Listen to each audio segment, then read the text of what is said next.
sa dugang pagpausbaw ning dakbayan. Tibuok puwersa ang magtinabangay alang sa hingpit o tinuoray nga serbisyo. Mas gipakusgan, mas gipaspasan, ug mas komprehensibong mga balita ang ihatod kaninyo. Sa ngalan sa kinatibuk-ang puwersa sa Media Bureau ug sa mga opisyales ning dakbayan, pinanguluhan sa atong Local Chief Executive, Mayor Pride Henry A. Teves, Vice Mayor Ismael Pempo Martinez, inubanan sa mga konsyales ug sa Liga ng mga Barangay President.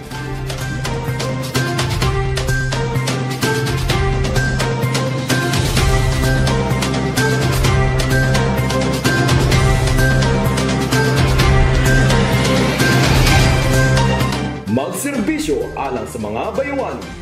Ibayaw Bayawan. Truly magnificent. Mayor Pride Henry Teves nagpasalamaton sa mga mag-uma sa posibleng konstruksyon sa Farm to Market Road. Agri-based test program alang sa mga tumandok, gilunsad sa Dakbayan sa Bayawan. Bagong terminal sa mga pedicab na pahimutang na. Mga programa sa natad sa agrikultura sa Bayawan, gibisita sa Municipal Agriculture sa Valencia. Good day sa ato ang mga suking at tigpaminaw, mga suking at televiewers. Kumusta man kamo niining adlaw? Kumusta ang atong nagkadaiya nga mga panimalay, atong mga pagpanikay-sikay, atong mga panghinaot nga kita anaa sa maayong panglawas, ang gasa sa labang makagagahom anaa gyud sa atong nagkadaiya nga mga panimalay. Luzon, Visayas, Mindanao, televiewers all over the world, pinaagi sa ato ang Facebook ug YouTube channel. Maayong adlaw kanatong tanan sa gihapon. Kini yung kubos nga alagad sa kahanginan, Abay Pas, Attorney Ronel De Palubos. Kiniusab si Jessa Marie Tinapaw. Mga higala, welcome sa atong programa. Ingon man, especially no sa itong mga suking tigpaminaw sa Tercero Distrito sa Negros Oriental. Daghan kayong salamat sa pagsunod sa atong programa dinhi lamang sa Phil Products Cable TV. Once again, welcome sa atong tulumanon ang Ibayaw Bayawan. Truly magnificent! Mahitungod sa kooperasyon sa mga lumulupyo sa tulo ka mga barangays o sa lokal nga gamhanan sa Dakbayan sa Bayawan na mahimong posible ang konstruksyon sa road system sulod sa irrigated area sa Sitio San Ramon, Barangay Poblasyon, Barangay Nangka ug Maninihon. Ang kasamtangang ginakonstruct nga kadalanan gakonektar gikan sa Lower Napitan sa Barangay Maninihon, Wayang ug mula po sa Sitio Ondol National Highway sa Barangay Nangka. Gitagaan usab og prioridad ang pagpanglimpyo ug pagpalig-on sa irrigation canal ug flood control system aron masayo ang pagtikad sa kaumahan sa maong kabarangayan. Donasyon sa luna ang nagsilbing kontribusyon sa mga katawhan sa maong mga barangays. Ang paspas nga aksyon sa lokal nga gamhanan, paningkamot sa Irrigators Association ug mga barangay officials ang rason nga mas nadasig ang maong proyekto. Gani halos 600 hectares ang ginatikad nga kahumayan sa maong dapit ug halos 300 ka mga mag-uuma ang makabenepisyo sa maong proyekto. Kini aduna usab dakong abanse sa pagsustener sa produksyon sa humay ug mapalambo ang panginabuhian sa mga katawhan. Matod pa ni Engineer Kenneth Artes, ang City Agriculturist sa LGU Bayawan, kini nga proyekto dakong alibyo sa mga mag-uuma sa pagpagawa sa mga produkto o pagdala sa mga panginahanglanon sa uma tungod nga masayo na ang karsada. Kaning karsada po nato nga Farm to Market Road nga gikan ni siya sa Napitan, moagi sa Wayang, mugawas ni siya sa Undol, no. Actually dugay na gid po ning pangayo sa atong mga farmers ug gilauman nga moabot ug sa karon naa na gyud. So kani nga Farm to Market Road, dako ni siya alibyo sa ato ang farmer kay in terms sa pagtransport sa ato ang humay sa atong produkto, no. Sa una backbreaking na siya, no, ang pagkarga sa either pasanon sa tao nga magsubay sa pilapel or at best na ay karabaw nga maghakot ana gikan sa tunga sa Wayang abot sa depende ka sa pinakadool dito bakas Napitan or dire kas Undol. So dako kay actually ang gasto nga gina kuan atubang sa mga farmer ana. So I think murag abot ganig up to 50 pesos per bag ang paghakot, no. So in terms of handling sa produkto, dako kay nga gasto. At the same time, og dugay nimo mapagawas pud ang imong humay, dugay pud nimo na siyang mapamala og mapabaligya. So dugang man ang gasto sa farmer. So with this project, the Farm to Market Road, kanang ato ang Napitan Wayang Undol nga FMR diha, dako kay nag-alibyo in terms sa pagdala sa mga kinahanglanon sa mga uma in terms of abono, kaning ato ang binhi ug uban pa diha nga mga gamit ug ang pagdala pod sa mga even sa farm machinery or farm animal sayon kay may naman ang kalsada ug ang pagpagawas pod sa ilahang produkto. So mao ginay dako kayo natong inisyatibo niyo sa pinagi sa atong pinalanggang Mayor Pride Henry ug sa ato ang City Council no ni Vice Mayor Pempo nga na himugso gyud ang maong programa aron matabangan ang mga mag-uuma diya sa pagpagawas og sulod sa ilahang mga panginahanglanon og produkto. So I think napunay siya drainage canal pod aron pod nga tabangan po ang flooding. Malipayon usab nga gipaabot ni Mayor Pride Henry A. Teves ang iyang pagpasalamat sa mga mag-uma sa kooperasyon niini pinaagi sa pagdonar og luna aron posible ang dalan sa tunga sa irrigated areas. While San Ramon Poblacion Area, Nangka area has been irrigated already, tungod sa kadako sa lugar ug dili ta mo develop og road system sa tunga, dili nato masabar ang problema sa logistics, no? Back then, gagastos tag 60 hangtod 80 pesos kada sako nga palay para lang mapagawa sa dalan tong atong mga palay nga angay ipagaling. So, maunang namugna pinaagi sa pangayo sa mga katawhan nga mabutang utag road system sa sulod sa irrigated area para nga dili na sila maglisod og paggawa sa produkto. Nisulti man ko sa una nga o pwede natong gamon og 3 ka tuig ang sa sulod sa mga proyekto sulod sa 15 ka tuig, pwede na basta kita tanan magtinabangay. On that note, daghan kay salamat sa mga farmers diya sa area nga ni-cooperate gud sila. They did not even ask the city to pay for it, for the land. Sila mismo ni donar sa ilang mga luna para lang mahimong posible ng atong dalan sa tunga sa atong irrigated areas para pod maimprobar nato ang panginabuhi sa mga farmers. So, I am sure with these roads and there will be more, mapasaka gud nato ang panginabuhi sa atong mga farmers. We must remember, we are an agricultural city and our duty is to produce more food, not just for the city but for the whole province. And if we continue to cooperate, things have nowhere to go but up, and things will be better. Once again, salamat sa ako mga kaubang farmers diri sa syudad. Ibayaw ang bayawan.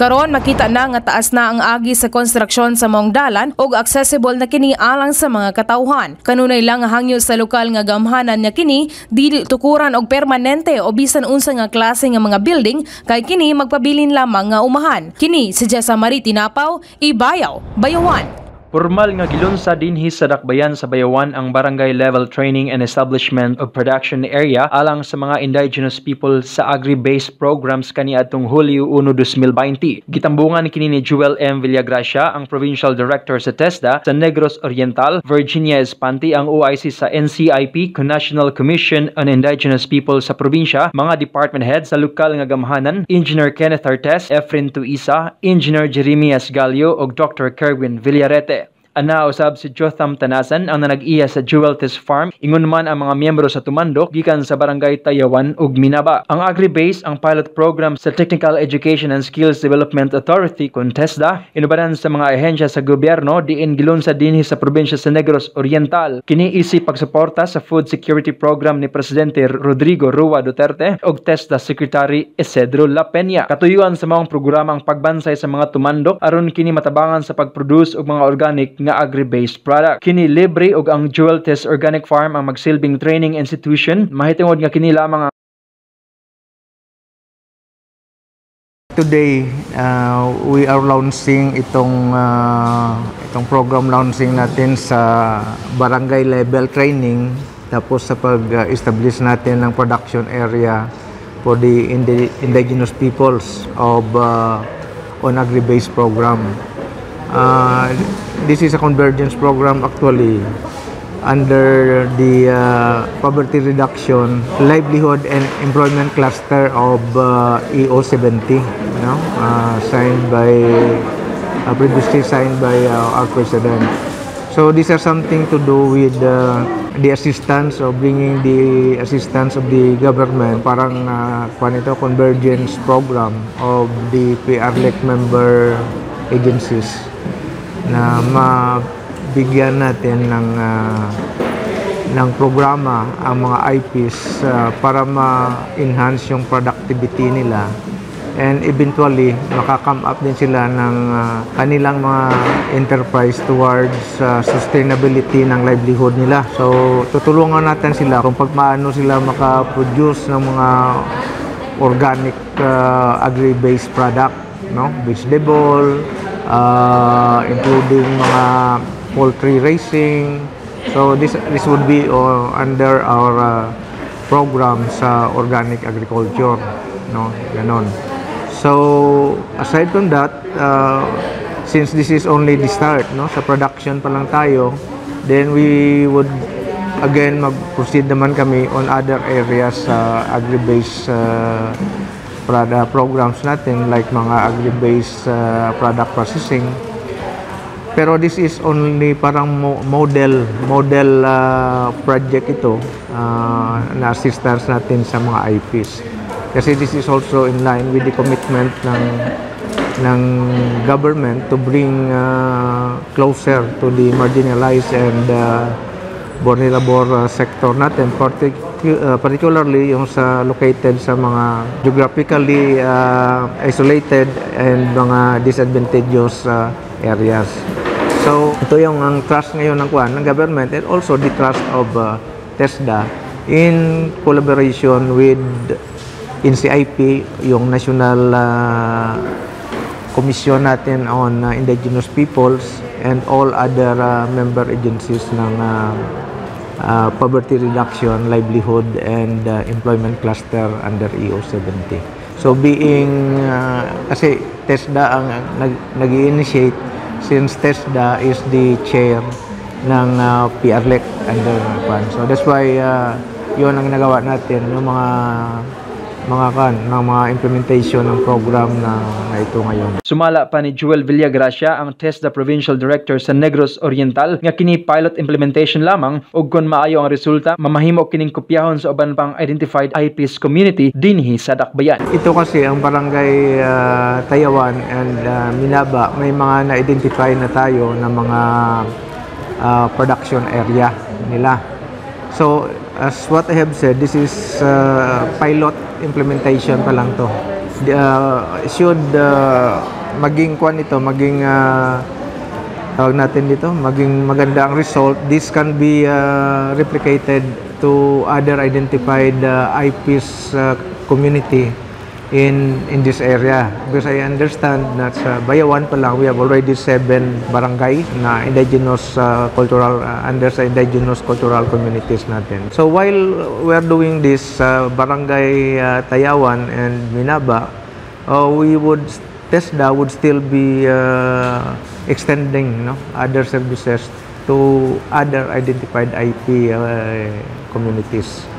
So ngayon pa lang ito kasi this is a pilot run pa lang dito sa Negros Oriental under our PRLEC, no, cluster ng EO70. Gani ang maong programa suportado gayud sa mga kaabag nga ahensya sa gobyerno sama sa lokal nga gamahanan, ilabi na sa natad sa agrikultura, ingon man sa NCIP Negros Oriental. Nagpasalamaton si Engineer Kenneth Artes, ang City Agriculturist sa lokal nga gamahanan sa Dakbayan sa Bayawan, mahitungod nga nadungagan ang ayuda sa agrikultura sa Dakbayan pinaagi sa TESDA ug mapalambo pa ang kahibalo sa mga katawhan sa pagpananom. So, ako magpasalamatan di ba na because of this, natay local, natay national support from all agencies, they and on. And now with TESDA on the skills training, no? Funding on training para sa capacity building. Kani dako kaya ayun lang gihatag sa tuwa. Kalamitan mga inputs na to, subsidies o sa atong program. But this time, this is more on capability building.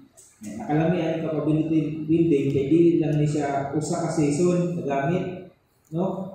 Pagkahuman ng season, matudlo ni Brother Jotam, kita mismo makapadayon pagpalambo sa atong kahibalo, sa atong katapos, sa atong pagpatubo ng mga tanon na organic o mga prutas na organic. Nasangad ko pagani niya, puhon, kasi kita na po'y matudlo. o mo palaknag niini sa atong mga komunidad. Ako mismo gatuo ko nga ang indigenous culture nato, atong indigenous practices sa pamaagi. Aduna tayong mga pamaagi nga posible gani mas advanced or because of the wisdom of the ages or sa indigenous people, makatabang po sa moderno nga pamaagi. Ako wala ko gatanaw nga ang indigenous ways practices sa cropping ang modern scientific nga contradict. I believe na na sila convergence para sa atong paghimo karon nga ato pag-converge no. So padayon gani ang siyensya karon ang mga research ginatanaw na ang kanang mga indigenous way of practices sa pagtubo kanon. So sigurado ko nga naa pud ni may mabalaan gikan sa mga indigenous people o kaninyo sa community unsay mga practices na sa atong mga katigulangan. Again, akong i-pledge ang among support sa City Agriculture Office. This launching is a testament to that. And I know this is just a start for more collaboration because napod may ginaluto ko ni Director sa TESDA together sa tabang nilang sa reference. Nakita mismo po sa City Agriculture Office. Kapatabang ko, maestro na ko Anis Jota mga Kalakiha pag-set up sa ako ang ATI Learning Center po doon para mas tabangan naman ni Jota ang capability building of course with Sir Matudusab ni Virginia Espante, ang OIC sa NCIP Negros Oriental nga ang ilang opisina andam nga mosuporta sa mga target beneficiaries sa TESDA, ingon man tabangan ang komunidad nga mas marasig pa ug mamahimong andam sa mga umalabot pa nga programa nga ihatag sa mga kaabag nga ahensya. So finally, letting you know that the National Commission on Indigenous People will always support me sa mga target beneficiaries. No? But actually in Bayawan City, there are 7 barangays na may IP presence. So the Manakbinapa group and the Tayawan group are very lucky to be the pilot group of this activity. And support ko sir in terms na kanang I will see to it that kanang these communities, these Bukidnon communities will really appreciate and always socially prepared for all the programs, projects offered by TESDA or the future projects, programs to be implemented by the LGU of Bayawan City and all of the partner agencies. So ako yung di na ko pakatugan akong support sa TESDA who initiated this activity and also sa atong LCE na wala dili karon si Mayor Pride Henry Tevez and tanang partners nato agencies, colleagues in the government service ako mong gidasig nga the NCIP informing you that we will support for the Bukidnon community to really, they are trained to produce and to instill in their minds that that's the importance of kanang sila atong i-pilot kay as an answer tanan sa food security and this NTFL Cup, the EO 70 of President Duterte. Wa tay mahimo kay mao gyud ni ato ang tulumanon. This pilot being a plan sa Bayawan City. So I am very happy and glad na this akong lugar of assignment nakasitwate ang TESDA focus na sectoral focus. May pasupot usab sa iyang pasalamat si Reggie Nobleza, ang presidente sa Minaba Tribu Bukidnon Association, tungod nga sila ang usa sa mga barangay nga naapil aron ma-avail sa maong programa. Gipasalig usab ni ini nga suportahan ang maong programa aron kini magmalampuson. As president of the Minaba Tribu Bukidnon Association o Barangay Minaba, among akong pagpasalamat nga sa 7 ka mga IP communities dinhi sa Bayawan. Ang Minaba o Tayawan ang Tagalog first priority na mo avail ani nga program which is the agri-based barangay level training and establishment of production areas for the indigenous people. Kani dako kay ikatabang labi na gayon sa ato ang mga farmer IP and farmer constituents kay almost 100% of the population of the IP are farmers. So dako kay kini ikatabang labi na karon ato ang syudad sa Bayawan aduna na gipanghatag through sa programs sa agriculture ni Mayor ang kaning gipanghatag ang mga farm inputs especially sa mga seedlings o kaning mga ayuda sa abono sa atong mga farmers sa rice and sugarcane farmers at sa livestock.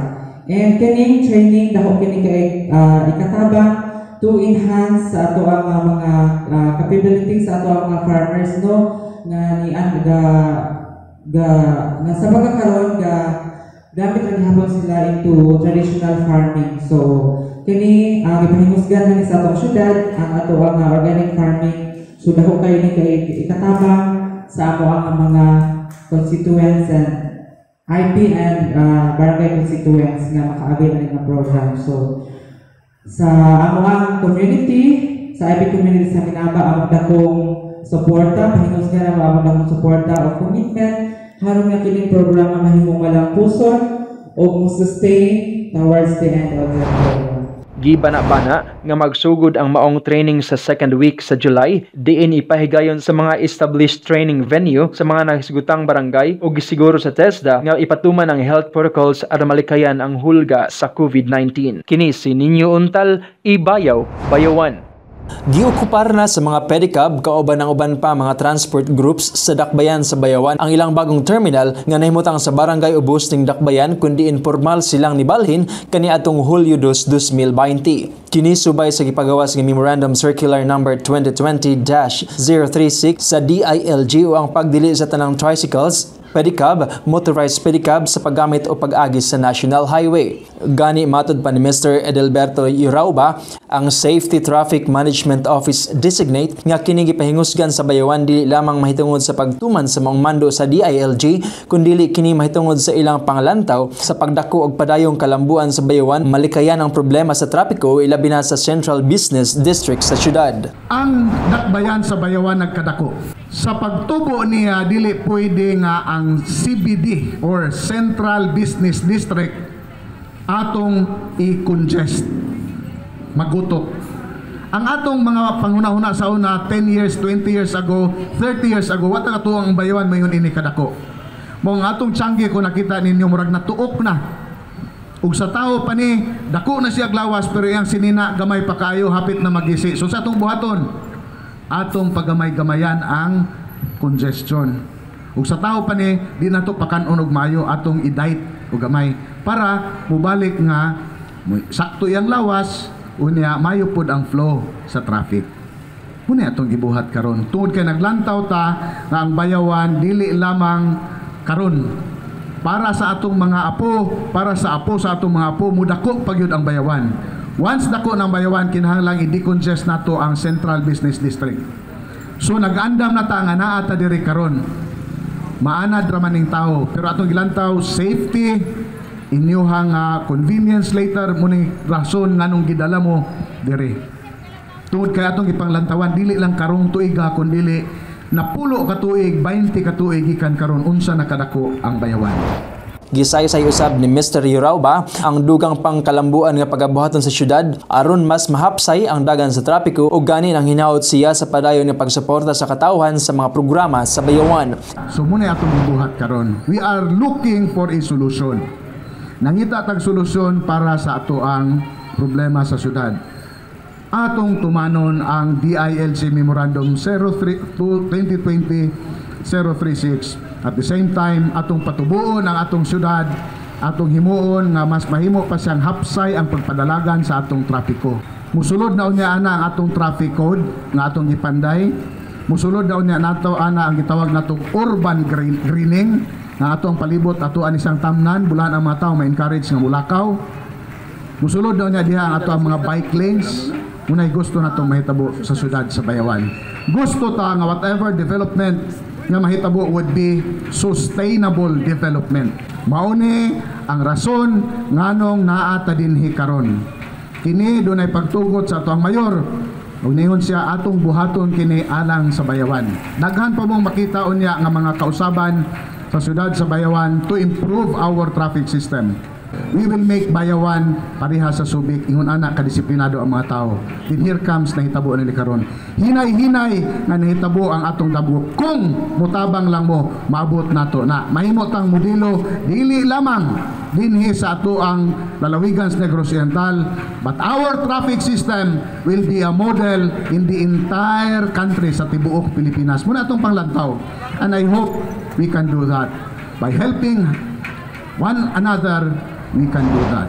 Gani isip presidente sa Drivers Association, dako ilang pagpasalamat nga gitagaan sila sa LGU Bayawan og bagong terminal. Kami nagpasalamat nga kami natagaan sa og terminal kay kami wala may terminal nga klaro, ma'am. Salamat mo sa LGU nga malambuon man paminaw na. Gani subay niini gapahibalo ang Traffic Management Council ngadto sa publiko nga magpadayon gyapon ang pagtuman sa mga health protocols sama sa paggamit og face mask og physical distancing kun mosakay sa mga pampasaherong sakyanan. Kini si Ninyo Untal Ibayaw, Bayawan. Mahitungod sa ilang nakitang kalambuan sa dakbayan sa Bayawan, ilabi na sa natad sa agrikultura, may bisita sa Bayawan ang mga empleyado sa opisina sa agrikultura sa munisipalidad sa Valencia kaniadtong Hulyo 1. Kini may tungod nga nakita nila ang panginahanglanon nga makatunan ang mga programa sa Bayawan sa pang-agrikultura aron maimplementar usab ni nila sa ilang munisipalidad. Kundiin karong panahon nga nagkinahanglan sila og mga ideya aron maapil sa ilang budgeting. Usa sa ilang mga gibisita ang Danapa Inland Aquaculture Facility sa dakbayan nga naimutang sa Barangay Nangka. Kundiin personal nilang nakita ang mga tilapia fingerlings nga maoy ginapanghatag sa LGU Bayawan ngadto sa mga mag-uuma. Gani matod pa ni Mr. Rizelito Vincoy, ang municipal agriculturist sa Valencia, nga ang libre nga pagpadaro og pagbutang usab og hatchery ang ilang nakitang mga programa nga angayan usab maimplementar sa ilang munisipalidad aron makaproduce sila og kaugalingong mga fingerlings isip dugang suporta sa ilang mga mag-uuma. Kanini yung sa kuan, sa tilapia, actually aga-source me dire ragod sa kuan ng sa provincial nursery o sa BIPAR plus ubang mga farmers dinhi mapalit sa Bayawan no nya nami existing ron nga unfinished nga kuan ba kanang hatchery, so mutay amo sa ma-recommend nga tapuson to siya para maka-produce may mga fingerlings nga mahatag namo sa mga farmers. Then usang na hisgutan pud kabahin sa tilapia ang itong libre pagpakuan ng gamit og backhoe nga ilibre ra tong 250 square meters. So basig kaya na muna siya kay kuan man nang naramay may equipment dito. Bisag dili na kayo tong ubang mga inputs nga kinahanglanon, at least matabangan na mga farmers ra dig sa ilang mga kuan ng panya. Gipadayag usab ni Mr. Vincoy ang iyang pagpasalamat kay Mayor Pride Henry E. Teves dili lamang sa pagtubag sa ilang hangyo nga makabisita kundi ilabi na sa mga inisyatibo niini sa natad sa agrikultura aron mas matabangan pa ang panginabuhi sa mga mag-uuma. Gani nang hinaot siya nga makaabot usab ang kalambuan sa tibuok probinsya. Sa iyang leadership pod nga amo nakita gyud nga direction guniya para sa mga atong nga pobre nga farmers nga katawhan nga mo improve ang ilang livelihood, ilang living nya. Ang akong paglantaw dili lamang ta within sa Bayawan na iyang kuan ba pasig kuan niya ang entire province pod para kaming dili sakop sa Bayawan makakuan po siyang mga ideya pod. Mas mapahingusgan ang vegetable production o farming ang usa-usab nga pagabuhaton sa munisipalidad sa Valencia aron sa pagsuporta sa katawhan ilabi na karong panahon sa pandemic. Kita nato god nga panahon ning nay pandemic tungod sa ang supply sa pagkaon sa labi tong walay movement kayo problema gud ta. So tingali sa ato ng mga lantaw sa ato nga naman tay mga area sa ato mga backyard ato tong utilizon sa pagkuan vegetable gardening unsay atong matanom nga daling ma-harvest para magamit nato atong pamilya nya presko pa siya. May bisita usab sila sa Bayawan City Waste Management and Ecology Center aron sa pagkat-on sa waste management sa Dakbayan. Kini si Judan Empeño reporting. Daghang salamat sa inyong kanunay nga pagsunod sa atong tulumanon dinhi sa Phil Products Cable TV. Salamat kaayo sa mga nagsunod, nag-comment. Ayaw ka magkalimot ha, kung wala pa ka mo naka-like sa Ibayaw Bayawan nga Facebook page, like na mo haron nga makita ninyo ang ato nga mga latest update sa Bayawan City ug sa tibuok probinsya sa Negros Oriental. Once again, daghan kayong salamat mga higala. No, sa sunod na pod usab nga higayon, dinhi lamang sa ato ang programa sa Phil Products Cable TV. Sa gihapon, inyong kubos nga alagad sa kahanginan, abay pas, Attorney Ronel Di Palubos, manamilit sa pag-ingon, the true secret of a rising city is his people and how they take care of the Mother Nature. Yes, and kini usab si Jessa Marie Tinapaw. O kini ang tulumanong, Ibayaw Bayawan, truly magnificent!